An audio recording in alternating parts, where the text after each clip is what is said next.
Good morning, everybody. So it's 8 o'clock. I'm in my office down in Wellington. Yesterday was a bit of a whirlwind day. Auckland University flew down here, meeting in the Rimutaka electorate last night. So back into the office this morning, and it's going to be another sort of a whirlwind day because I'm at Victoria University this evening with the Right Honourable Winston Peters. So I'm just, for me, that's about 5:30. I believe that we're supposed to be at Victoria University.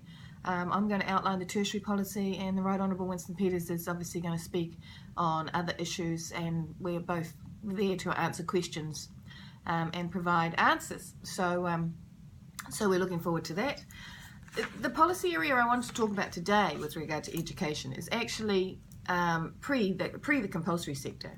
So what we've done in our manifesto is we've split up education into early years, so that's before early childhood education, because the line is getting very, very blurred between what is childcare at the moment and early childhood education. And it's becoming more and more blurred as this government sort of pushes people to put their children inside what they call ECE, but of course the pressures are on the parents to actually place their children in 20 hours worth of childcare earlier and earlier and earlier. So we've got the early years, then we've got early childhood education, then we've got primary, secondary, tertiary, and adult and community ed. So those are all the areas in our manifesto. So I wanted to comment today on, 4 bullet points that we have under our early years policy, as we have concerns around the support for parents to parent, for parents to be able to raise their children, and for parents to be first teachers. So the 4 bullet points I'm talking about here are conducting a review of parent-led early childhood services to realistically fund Play Centre as a quality parent-led service for young children and their families. Support the growth of Play Centre as a quality parent-led early childhood education sector. There was in 2014 481 centres with 14,000 children in them. Review the special needs of Play Centre rural provision for group learning and provide realistic operational support. Many of the solutions that are coming out from Wellington particularly are urban solutions that are being pushed into the rural community, and they just don't work. There needs to be different funding models, there needs to be different resourcing, there needs to be different rules. And the other one is fund administration, compliance and structural support for play centres. This would cost around about $5 million per year. Now why we talk about that is, and so every single one of those 4 bullet points obviously was around Play Centre, and there's more, so don't think that that's just what we've got, and there's certainly more policy with regard to Kahanga Reo and so on, but these 4 bullet points are specifically to support Play Centre. And that is because Play Centre has this brilliant mix of training the parent while also educating the child. So it brings families out into their communities. They participate and learn, children participate and learn through play, all the way from babies up until they can stay obviously at Play Centre all the way through till they go to school.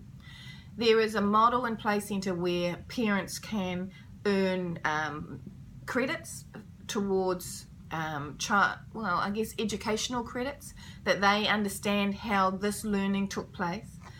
And as they earn those credits, that also can then become a pathway to a future career, because the reality is they may find that it's something they love to do, and once their children do go into the compulsory sector of the school, they can then pursue that career onward. So what we've got right now is Play Centre has had to fit the early childhood education model. So the administration that they have to do is similar to that of a professional ECE centre or a kindergarten or whatever. Now Play Centre is run by parent volunteers. So with that very little amount of money, that $5 million amount of money, what we can do is take the weight of the administration off the Play Centre parents, put them back into the learning environment with their child as first teachers, educate them on the way that children learn so that they can then continue to support their child as they go through the schooling system, and build their confidence as a parent. give them the access to other parents with perhaps a little bit more experience around child rearing. So if something happens, you know, if the child comes up with a rash or whatever, often the first place parents go to is to other parents rather than rushing off to the doctor, because particularly when you don't have $35 to go to the doctor. So by bringing parents together with different levels of parental experience in a centre like a play centre or a Kohangarau, although I will talk about them more later, we believe that there's a greater foundation and support for the education of the child going forward, and greater support for the parenting role that is really, really vital in every child's life. So those 4 bullet points are inside our manifesto in the early years section. All right, I'll do some more tomorrow. Bye-bye.